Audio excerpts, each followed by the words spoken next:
Hello, everyone. My name is Alex Farrow here at Aquatik Studios, and with me is Michael Gustin from Reality Hacker Studios. Thanks for joining me, Michael. Thanks for having me, Alex.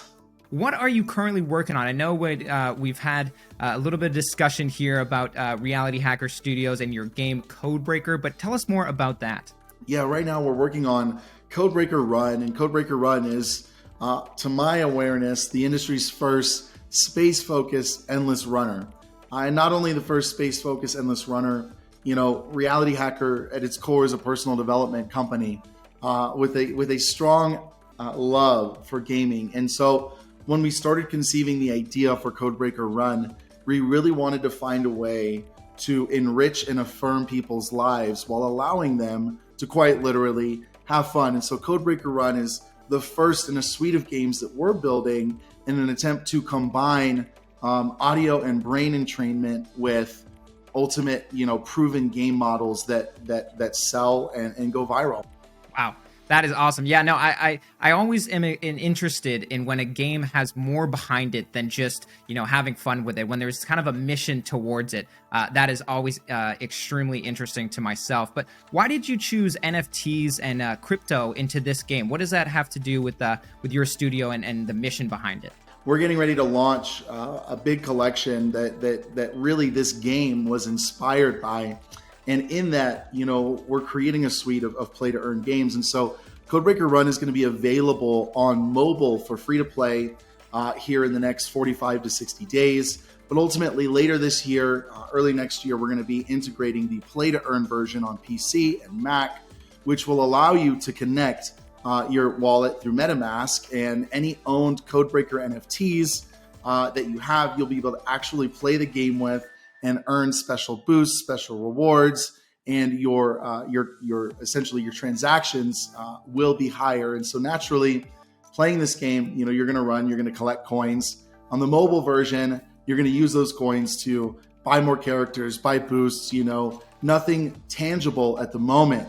But when we launch the play-to-earn version, depending on the NFT that you're playing the game with, you're going to earn a different amount of currency. So let's just say you're running over, let's say you run over 500 reality token in game.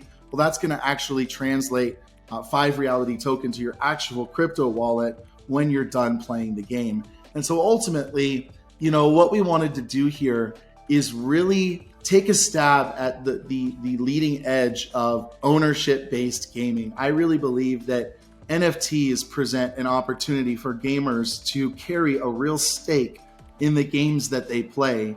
And now, instead of building a Skyrim account that I've been playing for 16 years that I cannot do anything with in real life, I can own an asset from that game to some degree that allows me to either earn from the game itself or earn as a byproduct of the game's existence. Gotcha. No, that is very interesting, and I am super excited to get a hold of any of those NFTs. And so those NFTs, you said they aren't tangible, but they're going to be into the game. Are they going to be like skins or cosmetics that you can actually see? So the way it's going to work is we're launching a collection of 10,000 unique code breakers, and you're going to take any code breaker that you own after we mint and bring it into the game. And that's what your character is going to look like. Your character, your skin, your cosmetic is going to take on the appearance of your owned NFT. And as a result, the game is going to read that NFT and all of the smart contracts attached to it, and it will manipulate itself according to the code breaker that you're playing the game with. Now, in the game, there are different boosts. There's flying boosts, there's speed boosts, there's magnet boosts, and coincidentally, there are 4 different code breakers. There's an alchemist. He's all about the wealth, right? Transforming abundance. There's the energy master, all about wellness, physical fitness. There's the time bender, all about manipulating space and time. And then there's the mentalist, who's all about seeing through all different dimensions. And so based on the code breaker that you have, there's actually going to not only be opportunities to earn real currency as you play the game, but you're going to have different boosts. You're going to have unique experiences based on the code breaker that you're actually playing the game with. And as we move into, we can talk about this a little later, our other games that we're going to be building, the same premise is going to apply across the board, because what we're really trying to do is create a project with tons of utility. We want people to be able to take their NFTs and use them in as many ways possible and make money from that as a result. Again, our focus here is providing people the opportunity to not only create, a life that they love at the core of our teachings, but quite literally leveraging Codebreaker Run and the eventual play to earn aspect of that as an opportunity to quite literally transform your life and create, financial freedom and different things of that nature. That's awesome. Yeah, no, that sounds great. I love all the cosmetics and everything that you can design with characters nowadays, and to have that into an NFT and a virtual wallet is just going to add so much more customization that you can have in this game. But you mentioned the vision of your studio and how you want people to get more out of it than just a game. And what do you want out of it, and what do you want users to get out of your game? What's the goal behind this Codebreaker Run? Well, one of the things that we want to get out of this game is ultimately, a sense of consistency. With this game, we've really carefully tried to curate every single asset that we bring into it, whether it is a building, whether it is a tree, whether it's a planet, whether it's a music track, whether it's the UI. I mean, everything about this game has been carefully crafted and curated to support taking people into deeper flow states, right? That's the one thing about a lot of these games, is that they become very passive when you play them. And that takes your brain into theta, which is the same place your brain goes when you're driving for a long amount of time. That's the place where your subconscious brings all of the great ideas that you need to solve problems, that you need to take advantage of opportunities that you're in your ecosphere. We're really wanting to leverage this brain to almost sidestep direct meditation and get the brain into that flow state, so that when you're done playing it, you can go to your work, you can go back to your whatever it is in a refreshed, clear state of mind. That's awesome. Yeah, no, I know personally, a lot of the stuff that I go through, especially being an athlete myself, trying to find something to then generate ideas and to go into the next step of whether it's my work or the athletics. There's always that fine line that I could never really find. Meditation never really worked for me. So to hear that this game is that's the goal, that'll be definitely something that I tried to use in my day-to-day life. But going forward with your studio, what is next? I know you've talked about Codebreaker, and you mentioned a couple more games that you're going to have. What's next for your studio in the future? Our quest right now is to validate our thesis with these games, right?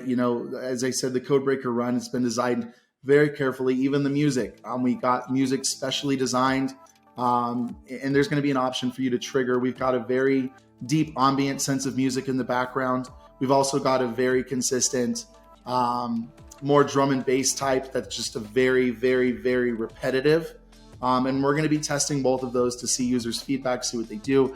But ultimately, man, our goal is to build more hyper casuals to start that are like this, that are like match 3 games like Candy Crush, puzzle games like Wordscapes, and more infinite games like Jetpack Joyride, but bringing these principles of personal development, of storytelling, of affirmation, and a lot of what we're going to be doing in future games that we can't do as much in this app, but games that are even more idle, like Candy Crush, is really infusing positive messaging.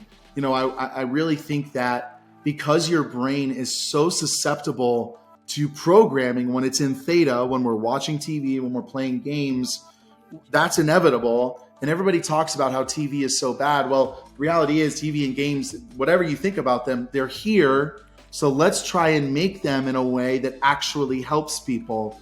And so down the line, building more hyper casuals. And then the plan is to take all of these to console, take them to PS5, Xbox Series X. And then ultimately, the grand vision here is getting into building in-depth RPGs, battle royals that still carry that same common thread of personal development throughout their storyline, and supporting, again, and I would say an equal focus to the personal development is supporting the utility of the Codebreaker NFT. So whether that's using it in Codebreaker Run or in our Crypto Crush, whatever, or it's using it in a Destiny type RPG, or using your Codebreaker in a Destiny type game, we want to provide people with as many opportunities to have ownership in the games that they play.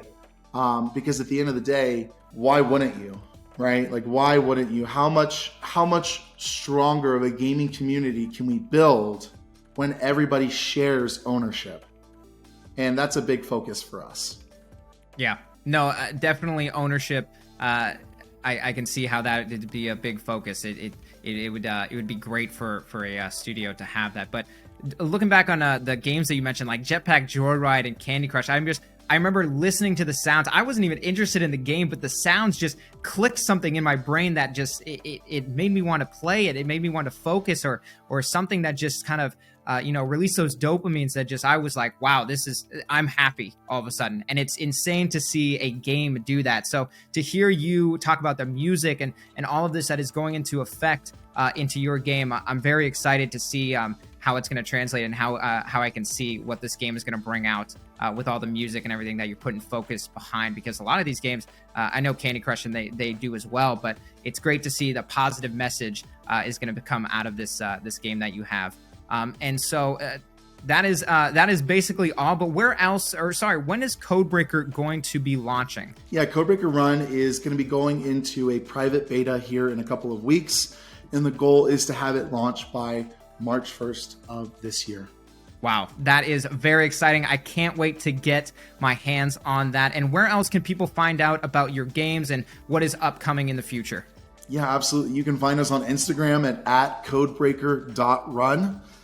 You can also go to www.codebreaker.run and sign up for our pre-launch list to be notified when we go into beta, when we go public, so you can get your hands on that as soon as possible.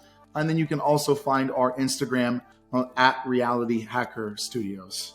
Wow. Well, I can't wait to get my hands on that game and to fill out those forms to be part of the beta testing. But Michael, thank you so much for joining me, and we look forward to seeing your game out.